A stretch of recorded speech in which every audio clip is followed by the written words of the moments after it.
Okay, let's unpack this. It is perhaps the single most persistent, deeply debated paradox in theology. If God is all-knowing, if he exists outside of time and has already determined the end state, who will be saved, who will endure, and who will fall away, does your choice, my choice, still carry any true weight? That is the ultimate tension, isn't it? Yeah. Really is. The clash between, divine sovereignty and human free will. Right. If the destination is pre-booked, determined millennia before we even existed, what's the moral or spiritual value of the journey we take? And crucially, how can a perfectly just God, who already knows the outcome, then justly judge the actions taken on a path he himself foresaw? That concept of justice is the linchpin. It really is. Today, we are undertaking a deep dive into source material that presents a highly specific, intricate attempt to resolve this paradox. It offers a theological framework known as foreknowledge predestination, often referred to by the specialized term Yeji Yejeong. Yejeong, yes. Yeah. That's the synthesis we're here to explore. And we can break down those terms right away, I think. Good idea. Yeji is the foreknowledge. That's God knowing the final free choice of the creature. And Yejeong is predestination, God deciding to choose that individual based on the choice he knew they would make. Okay, so it's not arbitrary selection. It's like informed certainty. Our mission, then, is to dissect this architectural blueprint. How God chooses, why human perseverance is still necessary, and how this view radically affects practical matters like evangelism and, well, even global justice. It's definitely dense, very scripturally detailed argument. We need to approach it with the rigor it demands, really. Absolutely. So where do we start? The foundation. Let's start by establishing the bedrock foundation of this entire theological structure, which is the absolute, non-negotiable certainty of God's plan. Right. Section 1, then, the absolute sovereignty of the divine plan. Exactly. When we talk about God's sovereignty in this context, the source material is crystal clear. God's will isn't just powerful, it's utterly infallible. Guaranteed. Guaranteed in a way that excludes any possibility of failure or delay. And this is where we see the concept of the divine decree laid out. The source material argues that God preordained individuals because he knew, and this is the key distinction really, that they would receive the Son and maintain their faith without wavering until the very end. So God isn't just hoping for success. Success is baked into the plan itself. It's inherent, yes. And we're given intense scriptural backing for this.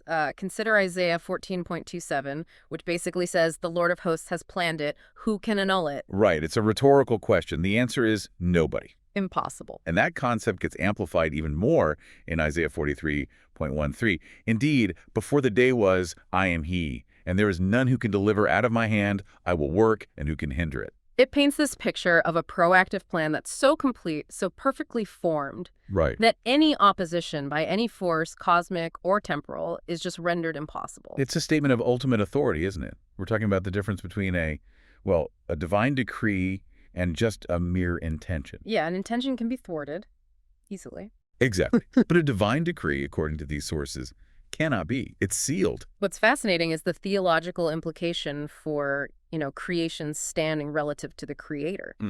Daniel 4.35 positions the Creator as acting according to his will among the inhabitants of earth and the armies of heaven, and no one can restrain his hand or say to him, what have you done? That raises a challenge immediately, doesn't it? If the creature, by its very nature, can't defy the Creator's predetermined purpose, then how can it be judged for defying him? Exactly. The source tries to reconcile this by saying the human capacity for defiance is itself part of the necessary demonstration. We'll get into that later. Okay. But that defiance never ultimately disrupts the overall divine scheme. The big goals, the ultimate outcomes, they're locked down. Locked down. And the final word on that lockdown comes through the Son. Right. Revelation 3.7 gives us the ultimate lock and key mechanism. Christ holds the key of David. What he opens, no one shuts. And what he shuts, no one opens. So the plan isn't just decreed by the Father. Its implementation is managed by the Son with guaranteed irreversible success. Wow. Absolutely. It's total security in the plan. And to give this certainty a concrete, promised manifestation, the source material points to the prophetic firstfruits, specifically the 144,000 mentioned in Revelation 14. Yes, this group is presented as an example of an event that must happen because God declared it. They're described with incredible specificity, redeemed from the earth, undefiled, chaste, following the Lamb wherever he goes. And without fault or deceit in their mouths. Exactly. Why are these details so important, though? Because they illustrate that the decree isn't vague. It's specific down to the nature and character of the individuals chosen. If God names the characteristics in the number, that specific group is guaranteed to exist and endure. Okay, so it's proof of concept, almost. In a way, yes. And the defining characteristic of this group, and indeed all those who are ultimately foreordained, is their absolute security. The source emphasizes that nothing, absolutely nothing, can separate them from God's love in Christ Jesus. That's pulling straight from Romans 8, isn't it? No death, no life, no angels, no powers. Correct. Verses 38-39. Nothing present, nothing future can sever that bond. And tying it back to the Father's absolute power, John 10:28-29 says that the Father gives the sheep to the Son, and the Father's hand is greater than all. Meaning no one can snatch them away. No one. Let's just reflect on the depth of that security for a moment. This isn't just about protection from external forces. The source makes a really profound assertion. The foreordained are those who will never betray God. Never. Never. They follow him even to the point of not loving their own lives, like we see hinted at in Revelation 12:11. Their destiny is secured not through coercion, but through an enduring loyalty, a fidelity that God knew would be constant from the beginning. Okay, so the takeaway from this foundational section is that the outcome is fixed, flawless, unbreakable. But, and this is the big but, if it's fixed, we have to immediately pivot to the mechanism. How does God fix the outcome while maintaining justice and allowing us to feel like we still have a genuine choice? Exactly. That brings us smoothly into the mechanism itself. Section 2. All right, Section 2. The mechanism of election. Foreknowledge in Christ. This section is really the theological engine room of the source material. We're moving from the certainty of the outcome to the precise selection process that tries to bridge sovereignty and free will. As we mentioned earlier, the source material focuses heavily on that specialized term, Yejeong, foreknowledge, predestination. And the writers carefully distinguish between two related but distinct concepts from Ephesians 1:4-5. Yes, the text uses the Greek terms, which is helpful here.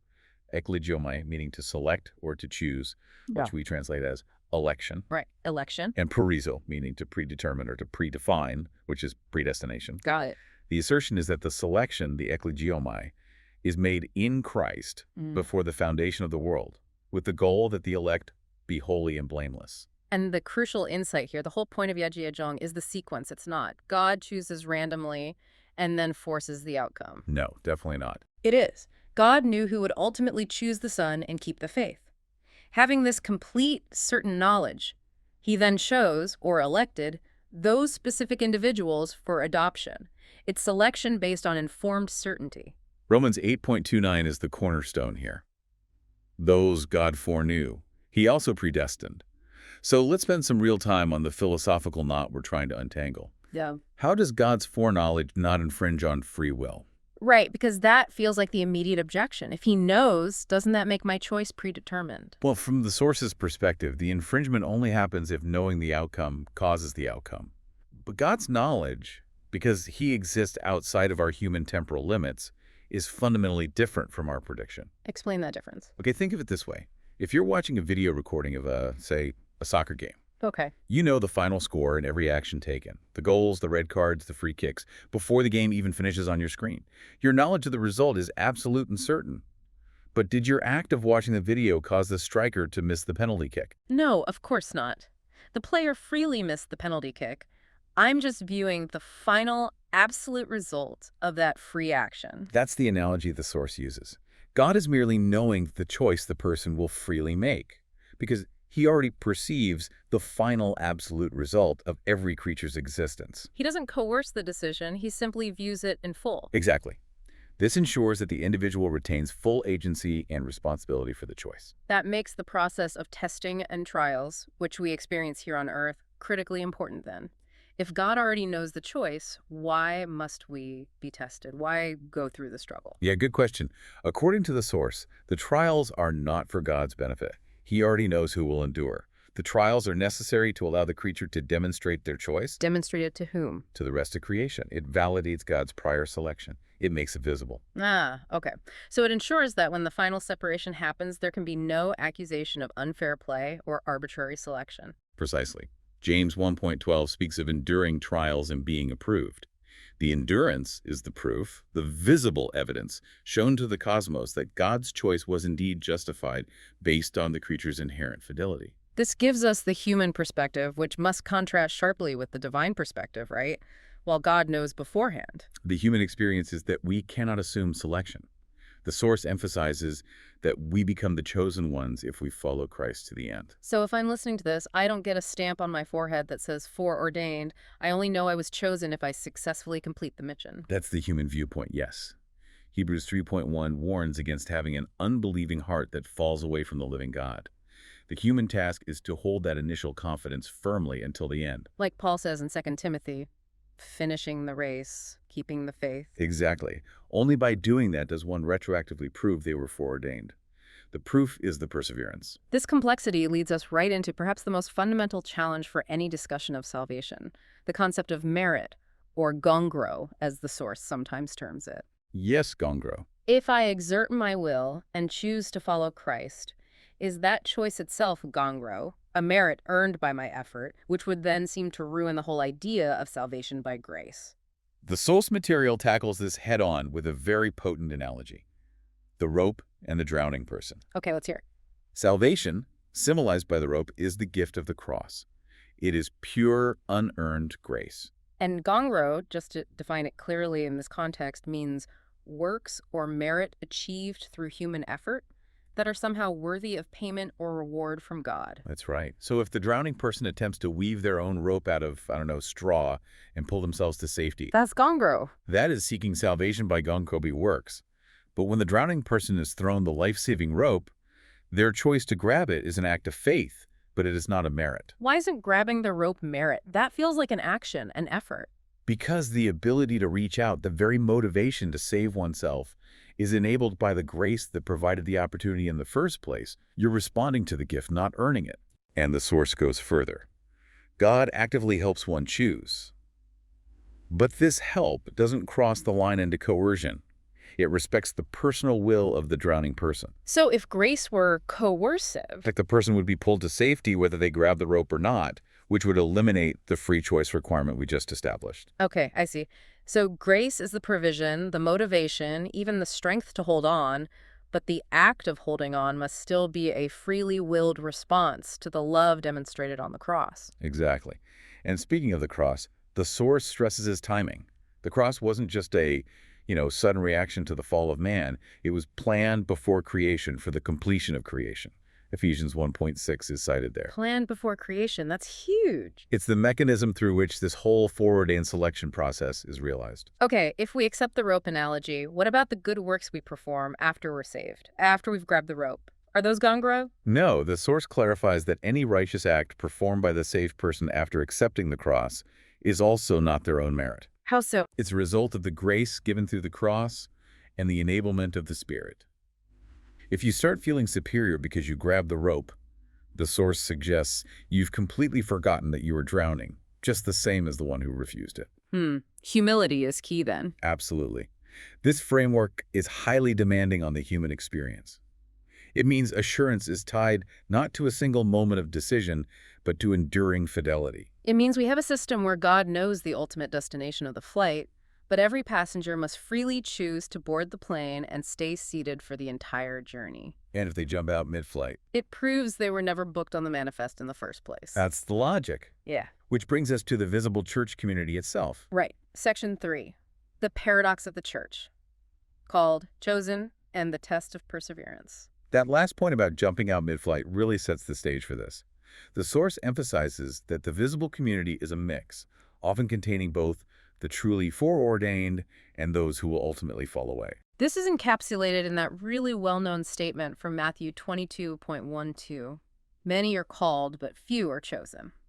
We need to unpack that distinction carefully. Okay, the calling, the invitation, is extended universally, or at least broadly, through the proclamation of the gospel. That's 2 Thessalonians 2.14. People are called to be holy, 1 Thessalonians 4.7 tells us. Vote. But the source asserts that answering the call doesn't automatically equate to being the elect. Many will respond initially, maybe even exhibit signs of faith, but eventually reject God, proving they were not among the foreordained. That's the implication of 1 Thessalonians 4:8. The source uses a couple of powerful agricultural analogies to illustrate this mixed state, doesn't it? It does. First, the net analogy from Matthew 13. The kingdom is like a net that gathers all kinds of fish, good and bad. All kinds. This analogy emphasizes the vast, inclusive scope of the gospel invitation. The visible church gathers everyone who responds, and they just coexist until the end of the age, when the angels separate the wicked from the righteous. So the visible church isn't a pure, flawless body. It's more like a temporary holding tank. That's a good way to put it. And the second analogy is the wheat and tares. Ah, yes. They look similar, grow together. And only the farmer, God, can truly distinguish them. The tares, the weeds, were planted by the enemy, as described in Matthew 13. There are those who commit evil and cause others to stumble. And this analogy is critical because the source says tares cannot become wheat, and wheat cannot become tares. Correct. They are distinct spiritual species, even though the human eye often can't tell them apart until the harvest. This brings us back to that sobering possibility, starting strongly in the spirit, but ending in the flesh. Absolutely possible. You can appear to be a believer, maybe even perform miraculous work, or exhibit great spiritual fervor, only to prove over time that you weren't foreordained. Galatians 3:3 warns about this. So the foreordained were those whom God knew would endure and avoid finishing in the flesh. Yes. And the source defines the human side of election as conditional. One is considered chosen only while remaining in the Son. Conditional from our view. From the human perspective, yes. To deliberately move outside of the Son's protection is, from our viewpoint, to fall away from election, just as Hebrews 3:12 warns. Let's make this real by looking at the case studies the source provides. These really show what this falling away or proving to be a tare looks like. We have to start with Judas Iscariot. Judas is the definitive example of a tare, isn't he? The source is clear. He was never sent by the Father and was a thief from the start. John 6 points this out. Right, verses 64-66. And he never called Jesus Lord in the true sense, apparently. He walked among the apostles, held a spiritual office, but internally he was a rejecter. He was in the net, but he was a bad fish. Proved he was never foreordained. Exactly. A more surprising case, maybe, is Nicholas. Nicholas, from Acts 6, one of the first deacons. That's the one.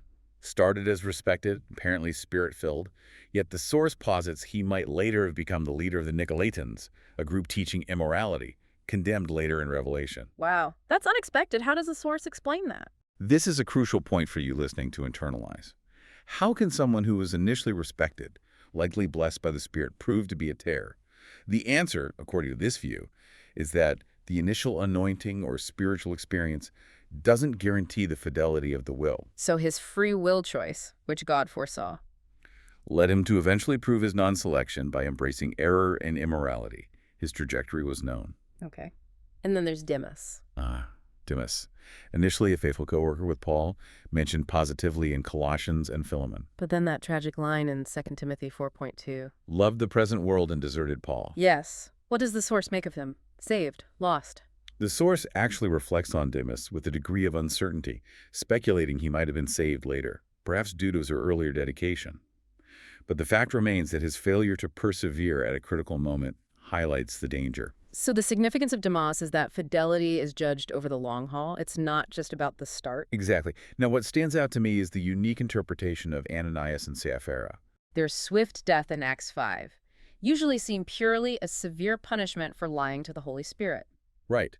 But the source sees a potential mitigating factor. Which is? Their fatal judgment is interpreted not merely as punishment, but as God potentially preserving their souls from committing a greater sin that would have led to utter, irreversible destruction. Whoa. So it's presented as a kind of severe, almost surgical grace? A forced exit from the race before they could ensure their own damnation. That's the interpretation offered. Wow. That completely flips the script on how we usually read that passage. It connects back to the core concept. God knows the final state. If Ananias and Sapphira were on a trajectory toward total rejection that would incur maximum condemnation, God's action, though terrifying, prevents that greater spiritual disaster in this view. Okay, if we connect all these case studies, Judas, Nicholas, Demas, Ananias, and Sapphira, to the bigger picture, the conclusion is profoundly humbling for the visible church today. Extremely humbling. We cannot know who is who. Those who appear utterly faithful might be tares. And those who currently oppose God, like Saul, who became Paul, might be the true wheat. The inability to distinguish the true wheat from the tares is essential to the system. Only God can. And this human uncertainty, therefore, provides the ultimate necessity for action. Which brings us to evangelism. Exactly. Where we turn next, Section 4. All right. Section 4. The practical imperative, evangelism, and the demonstration of justice. So we arrive at the core practical paradox, don't we? If God already knows who the foreordained are, and their salvation is guaranteed, why on earth should we preach the gospel to everyone? Why isn't conversion just automatic for the chosen? Yeah, why bother? Seems like a fair question based on what we've discussed. The source's answer is robust and really twofold. First, on the practical level, preaching is absolutely essential because of the human mechanism of faith. Romans 10, right? Exactly. Romans 10.14-15 asks, how can people believe without hearing, and how can they hear without a preacher being sent? So this means that while God could use alternate means of vision, the witness of nature, maybe even a text message these days. Right, he could. But if a believer fails to preach, the human agent is still commanded to act. We preach because we don't know who is foreordained, and the very act of preaching is an act of love and obedience. Okay, that covers the practical why. What's the second, more theological necessity? This is perhaps the most critical insight of this entire framework regarding evangelism. Preaching is required to reveal and establish judgment. Reveal and establish judgment. That sounds significant. How does evangelism achieve that? Isn't judgment God's domain? It is, but evangelism serves to expose the sin of those who reject the Son. When the gospel is preached, the recipient is forced, essentially, to make a decisive choice. Accept or reject. Right. They either accept the Son, thereby confirming their foreordination in a visible way, or they reject him, thereby confirming their judgment. This choice makes the whole process transparent. So the act of preaching creates demonstrable evidence that justifies the final judgment. That's the idea. If the gospel message is delivered clearly, those who are judged cannot claim ignorance at the judgment seat. They can't say, I never knew. That makes sense. The source states quite clearly that God will not execute judgment or grant salvation without first displaying the chosen decision of the creature to the entire creation. Why? Why the display? To prove his justice, to show that the rejecter actively and freely refused the greatest grace offered.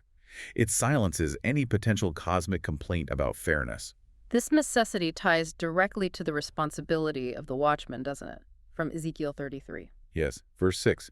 If the watchman fails to blow the trumpet and warn the people, they are guilty, regardless of whether the listeners would have repented anyway.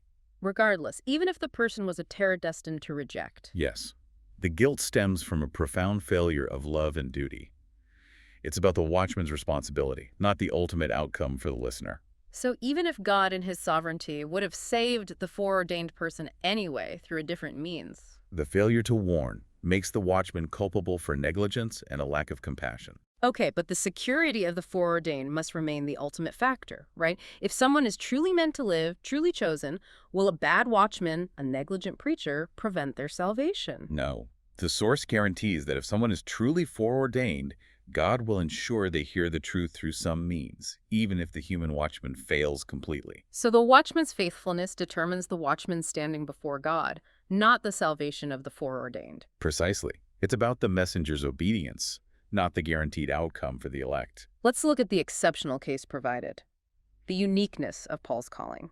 Saul, actively and violently opposing the faith, yet foreordained. How does this instance of extreme hostility square with God's certainty? This is fascinating. It provides a window into the depth of God's foreknowledge. The source speculates that God saw a unique, pure passion in Paul. Pure passion, even while he was persecuting Christians. A spiritual orientation toward ultimate truth and fidelity, perhaps.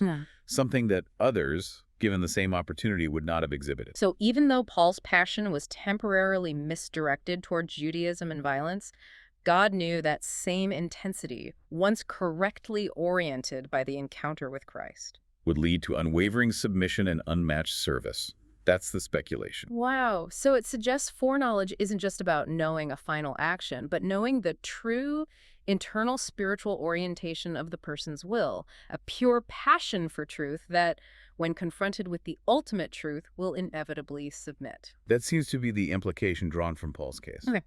So, evangelism is required. both to gather the wheat, fulfilling the command, and perhaps more importantly from a cosmic justice perspective, to publicly establish the undeniable justice of God's judgment upon the tares. It makes the separation transparent and justifiable to the entire creation. You've got it. That's the synthesis presented. Which leads us into some even more speculative territory. Indeed. Section 5. Section 5. Speculation on justice, environment, and opportunity. Okay, so we've established that God's plan is certain. Election is based on foreknowledge of free choice, and evangelism is required for justice. Now, the source moves into some complex and admittedly speculative theological territory. And it's all based on one fundamental premise. Yes, God is absolutely just. If God is absolutely just, then the opportunity for salvation given to every creature must be the maximum possible without violating that individual's free will. That seems logical. It does. But if opportunity isn't equitable across the globe, then judgment for rejection seems inherently problematic. How can God justly judge someone in, say, North Korea the same way he judges someone in South Korea? Exactly. The source grapples directly with these environmental differences, comparing a high-exposure area like South Korea with its many churches and constant gospel presence versus a closed, low-grace environment like North Korea or certain Islamic nations where hearing the gospel is difficult or illegal. And it proposes a couple of hypotheses to deal with this challenge to God's justice. Okay, what's the first hypothesis? Hypothesis 1 attempts to sort of minimize the environmental disparity. Those who would choose God will choose him regardless of the environment. Regardless, even with minimal information. That's the idea. It's supported by historical examples like Rahab in Canaan, who chose faith despite being in a pagan nation, or righteous people who maintain fidelity amidst idolatrous Israel. So they respond to the inherent witness of creation, conscience, or whatever minimal exposure they receive. Exactly. Environment doesn't ultimately matter for the truly chosen because their internal fidelity, the thing God foreknew, is absolute. But wait, that hypothesis raises a critical challenge, doesn't it? If environment truly doesn't matter for the foreordained. Why did we just spend a whole section arguing for the vital necessity of preaching and evangelism? Exactly. It seems contradictory. That's a sharp point. The source addresses this by arguing that while the environment doesn't determine the final choice of the foreordained, God would save them regardless, maybe through other means. The environment does determine the severity of judgment for the rejectors. And that brings us to Hypothesis 2. Hypothesis 2. Differential grace and mitigating judgment. This sounds like the really complex and maybe radical concept. It is. Let's tackle the implication of placing a known rejector, someone God foreknew would reject him, in a closed, low-grace environment. Okay, what's the implication? God knows who will reject him. Therefore, by placing a known rejector in a low-grace environment, an Islamic nation, for instance, or a place where the gospel is illegal, God is, paradoxically, lessening their final punishment. Lessening their punishment? How? Doesn't that make God responsible for their lack of opportunity? Like an environmental puppet master. The source insists that the individual isn't judged for the failure to hear the gospel if they never had a real chance. They're judged for the fundamental, free rejection of the truth, or the light they did have, like conscience or creation, that God knew was resident in their heart. So receiving less light or opportunity means the rejector commits a lesser sin when they reject that minimal light compared to someone who rejects the full blaze of the gospel message. Okay, let me see if I follow. The core internal rejection was always going to happen based on God's foreknowledge. That's fixed. Right. So God is simply managing the environmental conditions to reduce the consequences of that inevitable rejection. It's a form of mitigating grace for their eventual judgment. That's precisely the argument. Absolutely. The source highlights the comparison. A person who rejects the Son after receiving much grace, growing up in a high-exposure country, constantly hearing the gospel, maybe seeing miracles faces a far more severe condemnation than one who rejected him having received minimal exposure. The greater the opportunity rejected, the more severe the condemnation. It suggests a highly sophisticated, almost mathematical system of justice based on accountability. The rejection itself is the constant factor, known by God, but the severity of the judgment is perfectly calibrated to the amount of grace and opportunity freely dismissed. This leads to the concept of the optimum condition for choice, then. Exactly. God places each individual in the location where the provided grace is the optimum for their specific foreknown will. Optimum how? Optimum in the sense that it ensures their free choice isn't coerced, but also that their accountability is perfectly balanced. So if God placed someone he knew would reject him, say someone with immense pride, in a high grace, high opportunity environment, That would only stack condemnation upon them unnecessarily, making their judgment harsher than it needed to be for the same core rejection. therefore, placing them in a difficult region, restricting their opportunity, is seen as preserving a measure of fairness or mitigation for their eventual inevitable judgment. That's the speculative conclusion the source reaches, yes. It's a way to maintain absolute justice across vastly different circumstances. And the source is meticulous, you said, about ensuring that those born in high exposure nations understand their profound spiritual risk. Very much so. Because they have been given more grace, if they ultimately reject God, they face the risk of a larger, harsher judgment, reflecting their higher standard of accountability. To whom much is given, much will be required, essentially. It's definitely an attempt to ensure that every individual, whether they accept or reject, faces a judgment that is perfectly calibrated to the choice they freely made under the conditions God knew would be best suited for their unique will and internal passion. A very complex attempt. Finally, the source briefly addresses the issue of those who die without ever hearing the gospel in this life. What about them? The speculation here is less certain, naturally, but it points to God's continued justice. They would either be given a choice during the 1,000-year kingdom, or perhaps be judged temporarily by the law of conscience alone. The key being. The source maintains that God gives every soul the maximum opportunity possible without violating their freedom, and his judgment will reflect that perfectly. Okay. This section really underscores that the concept of Yejeong isn't a simple deterministic framework at all.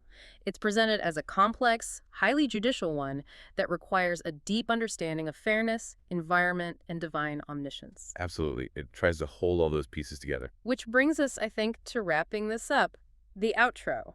So this deep dive into Yejeong foreknowledge, predestination, has definitely navigated some of the deepest chasms in theological thought, attempting to provide a comprehensive reconciliation. Yeah, it's a lot to process. Okay. But the framework offers a powerful synthesis, if we can summarize. First, predestination is based entirely on God's foreknowledge of our free choice. Critically, God doesn't cause the choice.